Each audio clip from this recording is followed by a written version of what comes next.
Hi everyone, my name is Elizabeth Judice and I was a part of team number 12. So our team decided on the topic of the communication process and everyone will be discussing a part of the communication process. So our team members included, first we have Kaisa, and Kaisa is actually, she is from Finland.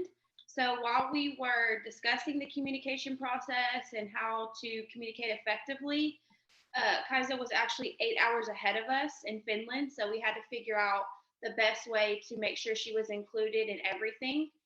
Um, she will be talking about the 7 C's of communication and being the sender of a message. Now we also have Bobby Lee, and she is going to be talking about being the receiver of a message. Next, we have Hispa. She will be talking about what a message should actually entail to communicate properly. And last, we have Andrea, and she's going to be summarizing the whole communication process to you guys. So, our team, like I said, discussed that we were going to pick the topic, the communication process. And pretty much what that is how you can communicate effectively and properly. We thought that one of the most important parts was the 7 C's of communication, and this goes over each step and component when communicating properly. Um, we feel that without communication, proper communication, miscommunication can happen, and this can affect everyone in the situation. We think that the communication process is very important. So, in every part of the life, professionally and academically, when you're trying to do a project, you're trying to do anything in your professional life, if you do not have communication, bad things can happen. So, the communication process can be described as a series of steps that everyone in the situation takes in order to communicate correctly and successfully. The communication process, when done correctly, includes many components, which includes a sender, which they start the communication process, the message that is actually sent, and the receiver that gets the message.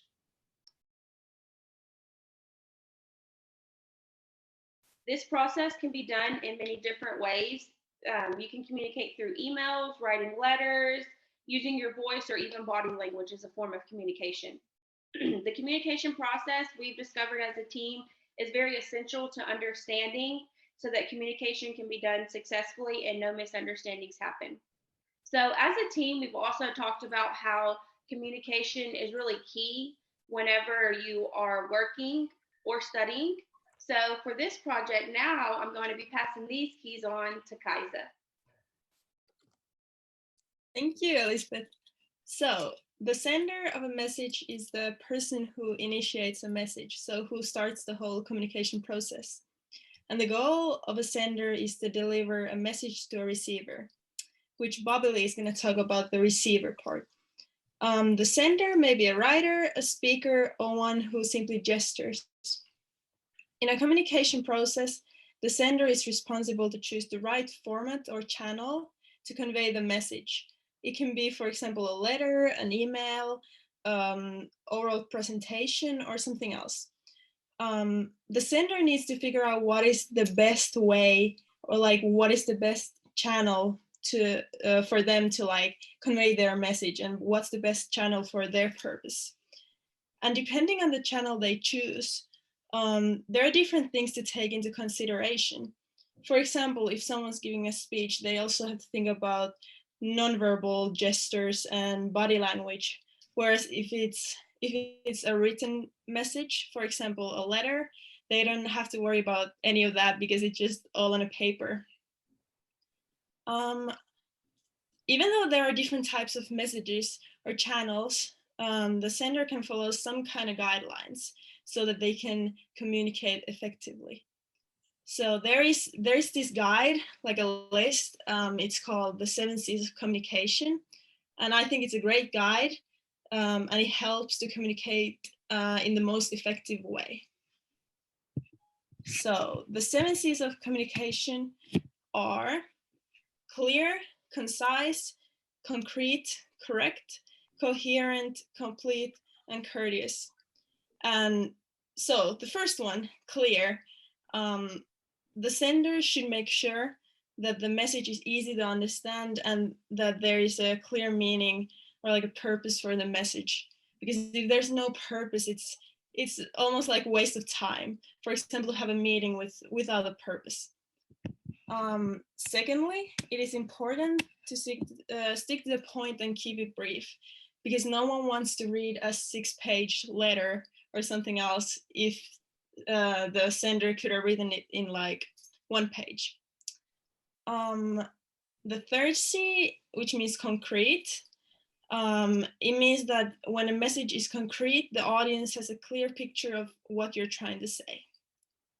The fourth C, correct, means that the sender should make sure that the language fits the audience. And that's very important because we use different language with different people.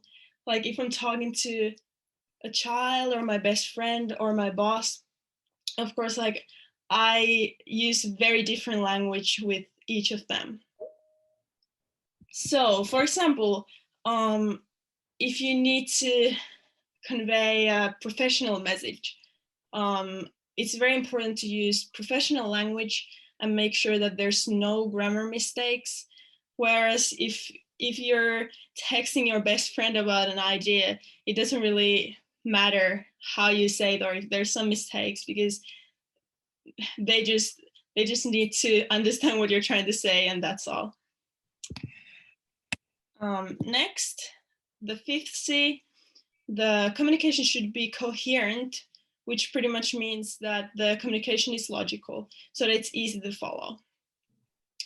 Then the message should be complete, which means that the audience has all the information they need. For example, you give your email address or your number so that they can contact you after a meeting or something else. Then lastly, communication should be courteous. And that means that the communication is friendly, open, and honest. And a sender should be empathetic to the needs of their audience. And now I'm passing the keys to Bobby Lee, who's going to discuss the role of a receiver. Thank you, Kaisa. Good afternoon. I'm Bobby Lee King, and I'm going to be talking about the overview of being a receiver, as well as the importance of being able to communicate effectively. As a receiver of communication, it is important we show that we are actively listening to the person who is communicating. The receiver should be able to receive the message through any given mode of communication, be it either English, Arabic, French, Spanish, or even American Sign Language. This can also be in a written form of communication, for example, text, letter, email. While receiving the information, be mindful of your body language and that you are making eye contact, including the appropriate negation with the speaker. This is how you are showing the speaker that you are actively listening. While doing that, you now have to be able to receive and be able to process what is being spoken, signed, or written, while understanding what is received. Now, as the receiver, we will respond to the message that was expressed from the sender. If the message was expressed and communicated effectively in a clear and concise way, as Kaisa said, for the receiver to understand, then now we're on the same page and communication has been effectively communicated. Next, I will be passing the keys to Hispa, who will be discussing communication and what the message should entail in order to be communicated properly. Thank you, Bobby Lee. This is Ms. Hifsa Khan, and I will talk about what a message entail should to communicate properly.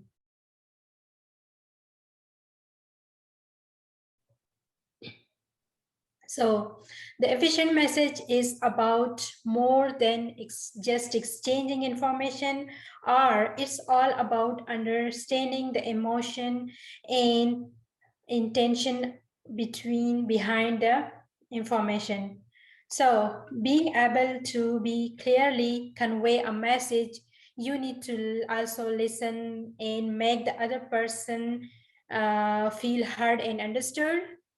And the most effective message should entail in 5 components to communicate it properly, which include the sender, the receiver, and the message, the medium, and the feed.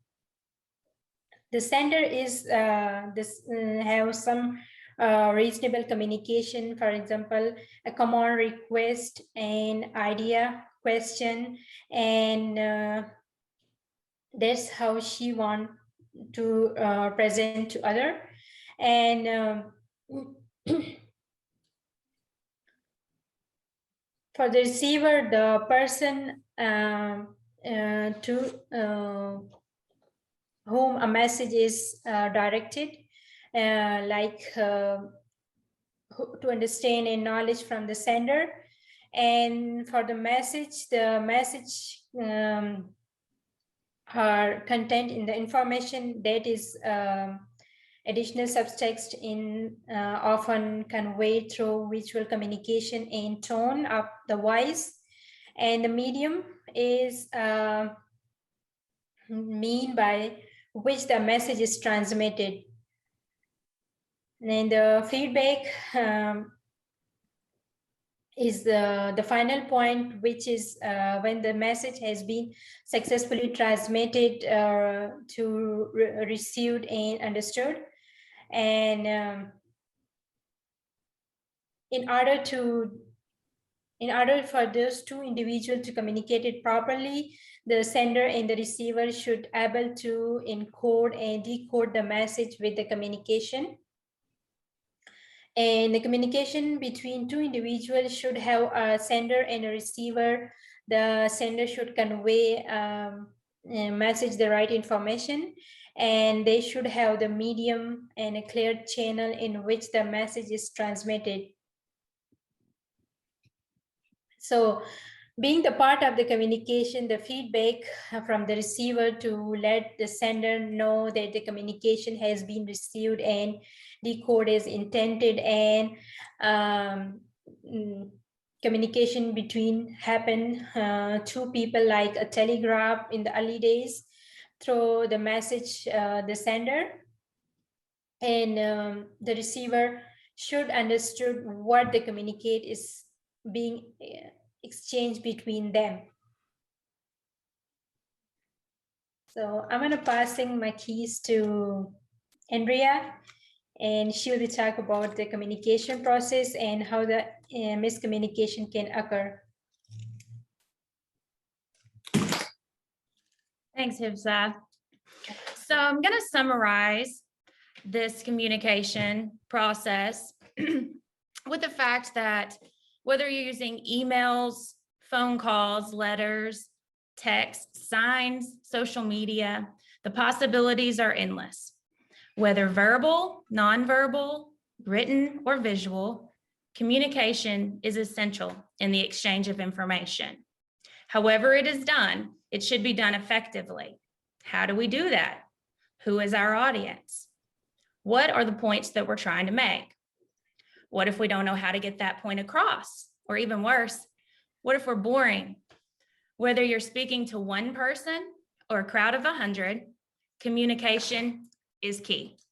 If you're texting your best bud or emailing a potential employer, communication is key. Hand gestures across the room or a billboard with a giant message, communication is key. Communicating effectively requires the sender, the receiver, and the message to be clear. Know your audience. Know what you're trying to convey. Using the 7 C's that Kaisa mentioned will give the sender a better understanding of how to get your message across. Be clear, concise, concrete, correct, coherent, complete, and courteous. Bobby Lee discussed using different modes of communication while receiving the message. Each person has a responsibility in the understanding of the message by listening, interpretation of speech, and body language, and overall getting the gist of what is being conveyed. With the ever-emerging social media platforms, the responsibility of the receiver has tremendous potential to understand or the potential to misunderstand. I read a pretty powerful quote that says, "The biggest communication problem is that we do not listen to understand, we listen to reply." Do we really need to give the world a reason to misunderstand us? As HIPSA noted, for communication to succeed, both parties must be ready to exchange information and understand one another. Communication is key. The better we communicate, the more credibility we have, and the more positive influences we can create. This goes for friends, family, clients, colleagues, classmates, and everyone in between. As we close, let us take a moment to reflect on the importance of a special C not mentioned yet, a C that a lot of us take for granted, the comma. Oh, sweet little comma. So small yet so powerful in the role of a sender and a receiver. The entire interpretation of the message is at stake as we rely on the correct use of this little gem. Thank you for watching. I hope you enjoyed.